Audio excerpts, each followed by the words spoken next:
नमस्कार दोस्तों, मैं सत्यम मिश्रा आप सभी का अपने YouTube चैनल टेक्निकल लर्नर्स में स्वागत और अभिनंदन करता हूं। दोस्तों मैं आपको बता दूं कि सीटेट का एग्ज़ाम दोस्तों चल रहा है और लंबे समय तक चलेगा। दोस्तों 9 जनवरी से स्टार्ट होकर आपका 7 फरवरी तक एग्ज़ाम कंडक्ट होने वाला है।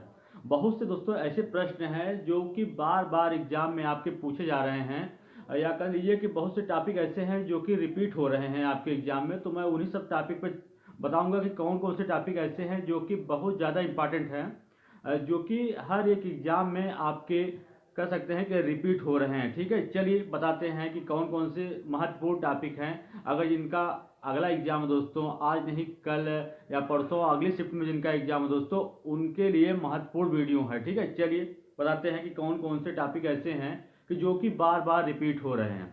चलिए यहाँ दोस्तों देख लेते हैं सबसे पहले कि इम्पॉर्टेंट पॉइंट है दोस्तों कि कौन कौन से ऐसे इम्पॉर्टेंट टॉपिक हैं जो कि आपके एग्जाम में बार बार रिपीट हो रहा है। ठीक है, सबसे पहले दोस्तों आपको बता दें कि पियाजे पियाजे का जो स्टेज है दोस्तों, पियाजे के स्टेज से बार बार एक कह सकते हैं कि एक नहीं 2-3 नंबर का क्वेश्चन आपके पियाजे के स्टेज से क्वेश्चन पूछ रहा है। ठीक है, पियाजे के द्वारा कितने स्टेज दिए गए थे दोस्तों, आपको पता है कि 4 स्टेज पियाजे के द्वारा निर्धारित किया गया था।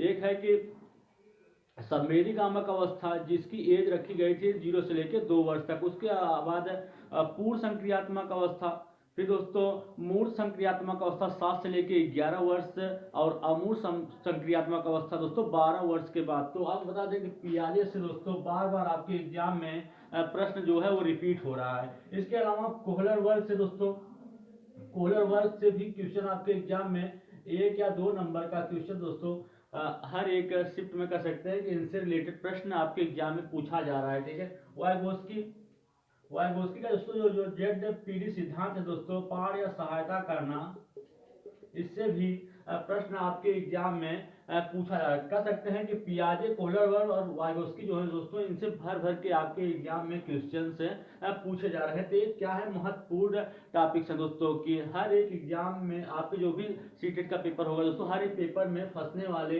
प्रश्न है। ठीक है, चलिए आगे दोस्तों देखिए, पढ़ने की क्षमता किसी में अगर पूछ लेता है कि पढ़ने की क्षमता क्या होती है, तो किसी में पूछ लेगा लिखने की है, तो किसी में गणितीय कैलकुलेशन की। तो ये 3 आपके बहुत ज्यादा महत्वपूर्ण दोस्तों। जैसे गणितीय कैलकुलेशन क्या है, जैसे डिस्कैलकुलिया, अगर किसी को गणना संबंधित दोष है या दोस्तों मैथमेटिकल कैलकुलेशन नहीं कर पा रहा है, तो डिस्कैलकुलिया के अंतर्गत आता है। ठीक है, पढ़ने में अक्षमता है तो डिसलेक्सिया है दोस्तों, लिखने में डिस्प्रेक्सिया है। ठीक है, ऐसा है कि अक्षमता भी मोस्ट इंपॉर्टेंट दोस्तों, क्योंकि हर एक शिफ्ट में दोस्तों कहीं कभी अगर पढ़ने में अक्षमता पूछ ले रहा है, तो किसी में लिखने में अक्षमता, तो किसी में गणितीय कैलकुलेशन में अक्षमता। ठीक है, तो ये भी से मोस्ट इंपॉर्टेंट टॉपिक्स है दोस्तों। इसके अलावा दोस्तों आपको बता दें कि मोर इस बार सीटेट कर सकते हैं कि सीबीएसई वालों को बहुत ज्यादा भाग गया है। ठीक है, क्योंकि इससे आपको बता दें कि हर एक शिफ्ट में दोस्तों इससे मोर से क्वेश्चन पूछ ही रहा है। ठीक है, और दोस्तों आप बता दें सलाद सलाद से भी क्वेश्चन आ रहा है आपके एग्जाम में। सलाद ही क्या है, मोस्ट इंपॉर्टेंट टॉपिक्स है। ठीक है, इससे एक ही क्वेश्चन आपके बार बार पूछा जा रहा है कि कौन सा ऐसा जानवर है जो कि पेड़ की डाल से उल्टा उल्टा लटक के लगभग 17 घंटे सोता है। तो कौन है दोस्तों, सलाद है जो कि पेड़ से उल्टा लटक के 17 घंटे सोता है। और इसकी सबसे खास बात ये होती है कि अपने पूरे लाइफ में सिर्फ 8 पेड़ों के इर्द गिर्द ही रहता है, और जिस पेड़ पे रहता है उसी पेड़ का जो पत्तियां होती हैं उसी को भोजन के रूप में ग्रहण करता है या खाता है। ठीक है, तो ये भी आपके एग्जाम की दृष्टि से महत्वपूर्ण टॉपिक्स हैं। इसके अलावा दोस्तों हाथी, कभी दोस्तों हाथी के बारे में प्रश्न पूछ ले रहा है, तो कभी हाथी के झुंड के बारे में पूछ ले रहा है। तो हाथी के बारे में दोस्तों आपको पता है कि हाथी सबसे विशालकाय जानवर होता है। इसके बच्चे का वजन 200 किलोग्राम होता है, 3 महीने के हाथी के बच्चे का वजन। और एक हाथी जो होता है 100 किलो से ज़्यादा पत्तियां और टहनियाँ खा जाता है। ठीक है, और इसको कीचड़ में रहना ज़्यादा पसंद होता है। इसके बड़े बड़े कान होते हैं जिससे हवा देने का काम करता है। इसके अलावा दोस्तों इसके झुंड के बारे में तो पूछ लेता है कि जो हाथी होते हैं इसके झुंड का नेतृत्व कौन करता है।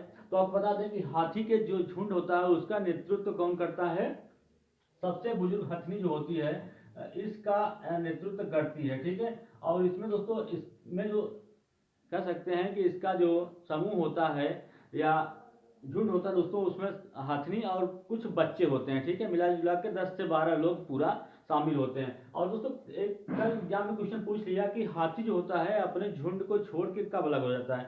जब वो दोस्तों 14 या 15 साल के हो जाते हैं तो क्या करते हैं, अपने झुंड को छोड़ के अलग हो जाते हैं, ठीक है। ये रहा इसकी विशेषता। ये भी आपके एग्जाम की दृष्टि से महत्वपूर्ण है दोस्तों। इसके अलावा मधुमक्खी से दोस्तों क्वेश्चन है कि मधुमक्खी का जो छत्ता होता है उसमें अंडा देने का काम किसका होता है। तो आप बता दें कि मधुमक्खी के छत्ते में जो अंडा देने का काम होता है उसका होता है रानी मधुमक्खी का काम होता है अंडा देना। और जो श्रमिक मधुमक्खियां होती हैं वो अंडे की देखरेख करती हैं।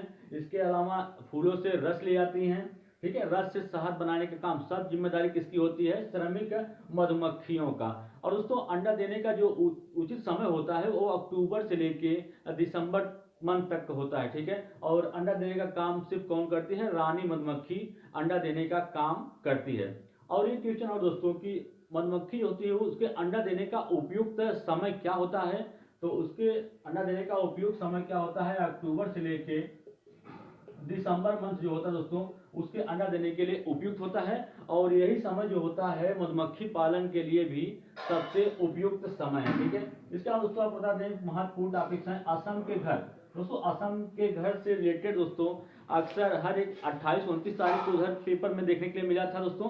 इधर जब से 9 तारीख से स्टार्ट है दोस्तों तो कई बार असम के घर से रिलेटेड प्रश्न आपके परीक्षा में आ गए हैं कि असम के जो घर होते हैं दोस्तों उसकी विशेषता क्या होती है। ऐसे जो घर होते हैं दोस्तों आपको बता दें कि बांस के ऊपर बने होते हैं, ठीक है। राजस्थान के घरों की विशेषता दोस्तों, फिर रेगिस्तान ओके भी आपके परीक्षा के दृष्टि से महत्वपूर्ण है क्योंकि इससे भी आपके एग्जाम में प्रश्न बन रहा है, ठीक है। इसके अलावा खेजड़ी वृक्ष है दोस्तों। फिर एक साइंटिस्ट दोस्तों नेम चोमस्की से भी दोस्तों ये भी आपके एग्जाम की दृष्टि से महत्वपूर्ण है। स्टीफन क्रेशन दोस्तों इस बार नए ऐड हुए हैं और इनसे आपके हर एक शिफ्ट में क्वेश्चन पूछा जा रहा है कि स्टीफन क्रेशन के बारे में। इसके अलावा अधिगम से भी दोस्तों अधिगम भी आपके एग्जाम की दृष्टि से महत्वपूर्ण है, ठीक है। इतना जो टॉपिक है दोस्तों सभी से आपके एग्जाम में प्रश्न पूछे जा रहे हैं। तो ये दोस्तों आप जितने भी टॉपिक्स हैं दोस्तों इसको जरूर देख लीजिएगा। इसके अलावा मैथ में आपको बता दें, मैथ में वेन हीरे दोस्तों, वेन हीरे जो हैं इनसे भी रिलेटेड 2-3 नंबर का प्रश्न पूछा जा रहा है। इन्होंने ज्यामितीय संरचना सिद्धांत को दिया था दोस्तों, इनसे रिलेटेड प्रश्न आपके एग्जाम में पूछा जा रहा है। इसके अलावा पैटर्न से भी रिलेटेड प्रश्न आपके एग्जाम में पूछे जा रहे हैं, ठीक है।